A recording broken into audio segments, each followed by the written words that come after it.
उपसभापति महोदय, मैं इस बिल के समर्थन में बोलने के लिए खड़ा हुआ हूँ। श्रीमती निर्मला सीतारमण जी ने विस्तार से इस बिल के प्रावधानों के बारे में बताया है। उन्होंने बताया कि the provisions of the GST act are being aligned with the tribunal reforms act 2021 to initiate the administrative process for operationalization of GST appellate tribunals at the earliest. Actually, the age has been increased. It is allowed from 67 to 70 for President of the Appellate Tribunal and for the members from 65 to 67 years. And it has been aligned with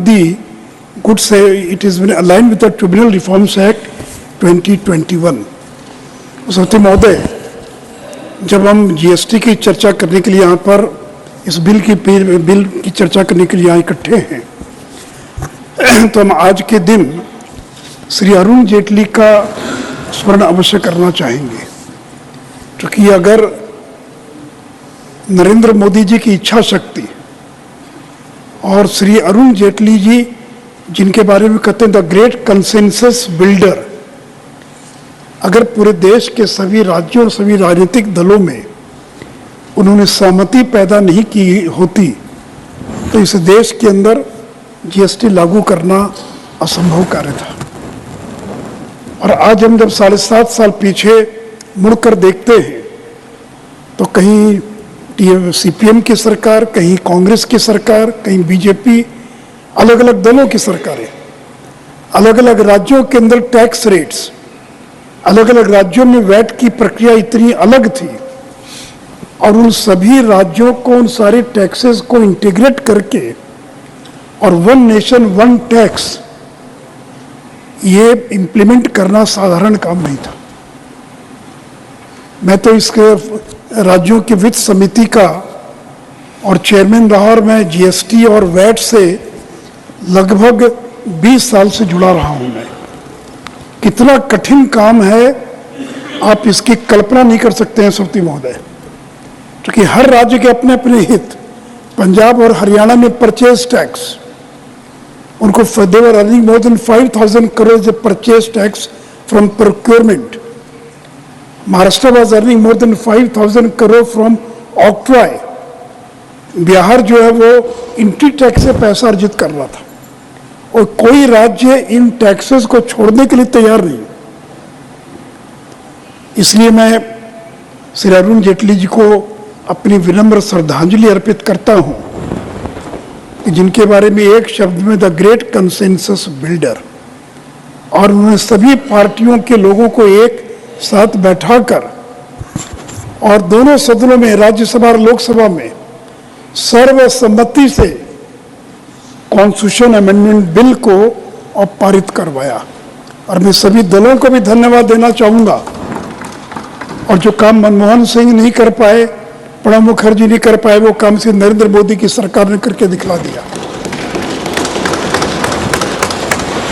तो इसलिए सभापति महोदय, दूसरी एक बड़ी बात है, GST के अंदर जीएसटी काउंसिल एक ऐसी बॉडी है, इस बॉडी के अंदर सभी राज्यों के वित्त मंत्री शामिल हैं और केंद्रीय वित्त मंत्री अभी निर्मला जी हैं, वो उसकी चेयरमैन है।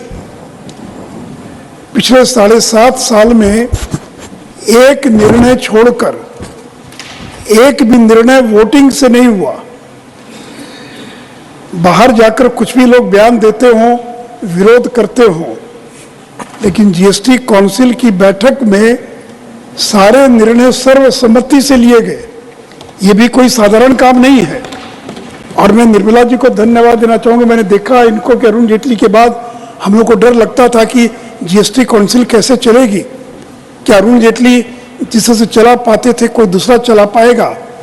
और मैं निर्मला जी को धन्यवाद देना चाहूँगा कि इनके पेशेंस की दाद है। भले सदन में कई बार हमको लगता है कि इम्पेशेंट हो जाती है, but I have seen Nirmala ji sitting for hours and hours and listening to the suggestions and arguments given by the different political parties or different finance ministers. तो इसे सती महोदय, ये एक ऐसी बॉडी है जो देश के सभी राज्यों को रिप्रेजेंट करती है, सभी व्यूज को रिप्रेजेंट करती है, घंटों चर्चा होती है और अंत में बिना वोटिंग के सर्वसम्मति से निर्णय किया जाता है। एक निर्णय केवल वोटिंग से हुआ था, वो भी सीपीएम के केरल के वित्त मंत्री थे थॉमस आइजैक, और वो भी लॉटरी के मुद्दे पर, जबकि सारा सदन एकमत था, लेकिन उन्होंने कहा कि मैं तो वोटिंग कराऊंगा, और वो भी लॉटरी के मुद्दे पर। उस एक मुद्दे को छोड़ दें तो आज तक किसी भी मुद्दे पर कभी भी वहां पर वोटिंग नहीं हुई। इसलिए सभापति महोदय, मुझे तो लगता है कि कुछ दूसरे विभागों में भी इस प्रकार की बॉडी बनाई जाने की आवश्यकता है, खास करके मोटर व्हीकल्स, ट्रांसपोर्ट सेक्टर, कई ऐसे सेक्टर हैं जहां पर कि बैठकर निर्णय क्यों नहीं हो सकता है। क्यों अलग अलग राज्यों में टैक्स की रेट्स अलग होगी, प्रक्रिया अलग होगी, क्यों नहीं पूरे देश में वन टैक्स वन रेट हो सकता है। तो इसलिए जीएसटी काउंसिल का जो कंसेप्ट है, इस कंसेप्ट को बाकी कई विभागों में भी उसको रेप्लिकेट किया जा सकता है। सभापति महोदय, इस जीएसटी की एक बड़ी खासियत ये रही कि सब कुछ ऑनलाइन है, यानी आप अमेरिका में भी बैठकर टैक्स पेमेंट कर सकते हैं, रिटर्न फाइल कर सकते हैं। मैं तो लंबे समय तक बिहार का वित्त मंत्री रहा 2005 से, और मैंने वैट के समय में देखा कि लोगों को बैंक जाना पड़ता था चालान पास कराने के लिए, और ट्रेजरी में जाकर पैसा जमा करते थे।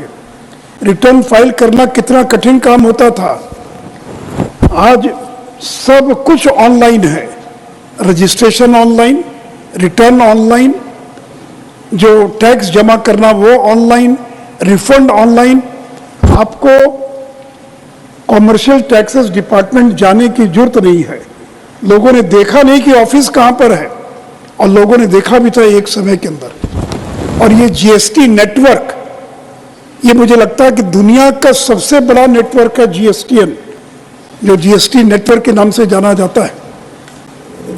करोड़ों करोड़ ट्रांजैक्शंस को किस तरह से और कंपाइल करता है, तो ये भी दुनिया का सबसे बड़ा नेटवर्क, ये जीएसटी का नेटवर्क जो है, ये भी भारत सरकार के प्रयास से और आज चल रहा है। सती महोदय, वो दिन भी आपको याद होगा, हर राज्य में चेक पोस्ट होता था। अगर तमिलनाडु से कोई गुड्स लेकर चला और अगर बिहार तक आना है, तो उसको एक आधे दर्जन राज्यों में चेक पोस्ट पर रुकना पड़ता था, अपने गुड्स की जांच करानी पड़ती थी।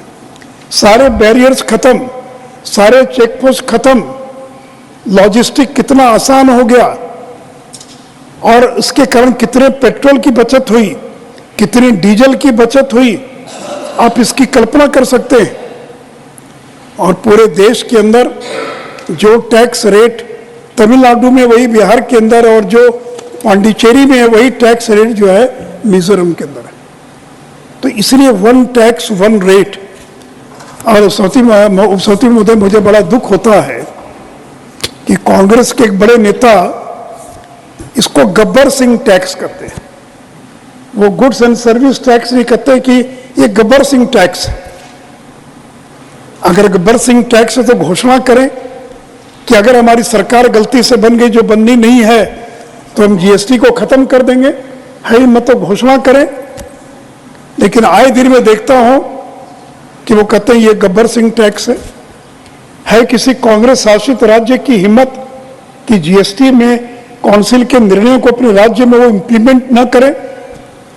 मुझे याद है कि एक साल पहले ये कुछ चीजों पर टैक्स रेट बढ़ाने का निर्णय लिया गया था, फूड ग्रेन आइटम्स और बाकी पर। कितना विरोध हुआ, लेकिन क्यों कांग्रेस शासित राज्यों ने उसको लागू किया? अगर वो टैक्स रेट गलत था तो आप लागू नहीं करते। और सबसे पहले केरल की सरकार ने लागू किया, जो बाहर में इतने बयानबाजी कर रहे थे। इसलिए सती महोदय, बाहर जो बयान दें पॉलिटिकल कंजम्पशन के लिए, लेकिन सदन के भीतर जीएसटी काउंसिल में जो निर्णय होता है उसको सभी राज्य जो है और यथावत लागू करने का काम करते हैं। और सभापति महोदय, इतना ही नहीं, तो इसके अंदर 1,67,000 करोड़ का नवंबर महीने में और टैक्स कलेक्शन हुआ है, जो रिकॉर्ड टैक्स कलेक्शन है 1,67,000 करोड़। और जिन लोगों को लगता था कि जीएसटी आएगा तो टैक्स कर संग्रह बढ़ेगा कि नहीं बढ़ेगा, तो रिकॉर्ड 1,67,000 करोड़ से ज़्यादा का संग्रह हुआ। और 1,60,000 करोड़ की जो लिमिट है कि का जो उसको तो इस साल एक साल में कई बार जो है इन लोगों ने पार करने का काम किया है। और सती महोदय, अब देश के जो छोटे व्यापारी हैं उन्होंने भी जीएसटी को स्वीकार कर लिया है। मैं सदन को बताना चाहूँगा कि जब जीएसटी लागू हुआ उस समय 64 लाख रजिस्टर्ड टैक्स पेयर्स थे। Means at that time only 64 lakh businessmen were paying GST, only 64 lakh were registered under GST। और आज उनकी संख्या बढ़कर कितनी हो गई? 1,38 लाख। तो 64 लाख से it has been increased to 1,38 lakh. लगभग संख्या उनकी दुगने से ज्यादा हो गई। और इंस्पेक्टर राज का खात्मा हो गया। जो इंस्पेक्टर राज शब्द चला करता था वो इंस्पेक्टर राज समाप्त हो गया। सती महोदय, इस अवसर पर मैं निर्मला जी का और सदन का ध्यान आकृष्ट करना चाहूँगा। एक बड़ी चुनौती है फ्रॉडुलेंट क्रेडिट क्लेम्स की। और ये मैं जब इंग्लैंड गया था, यूके, फ्रांस, जर्मनी इस अध्ययन करने के लिए, तो उन देशों में भी देखा कि फ्रॉडुलेंट क्रेडिट क्लेम जो है पूरे यूरोपियन यूनियन की बहुत बड़ी चुनौती, बहुत बड़ी समस्या थी। और आज जीएसटी की सबसे बड़ी अगर कोई एक चुनौती है तो ये फ्रॉडुलेंट क्रेडिट क्लेम है। और मैं सदन को बताना चाहूँगा कि जीएसटी में जो इवेजन, टैक्स का जो इवेजन हो रहा है इस फ्रॉडुलेंट क्रेडिट क्लेम के कारण 1920 में the evasion was 40,000 crore, which increased to 49,383 crore in 2021. Again, it increased to 73,000 crore in 21-22. और 22-23 में increased to 1,31,000 करोड़। और अभी तो 23-24 का भी तो नवंबर महीना, दिसंबर चल रहा है, अक्टूबर तक का आंकड़ा है कि tax evasion which has been detected 1,51,000 crore.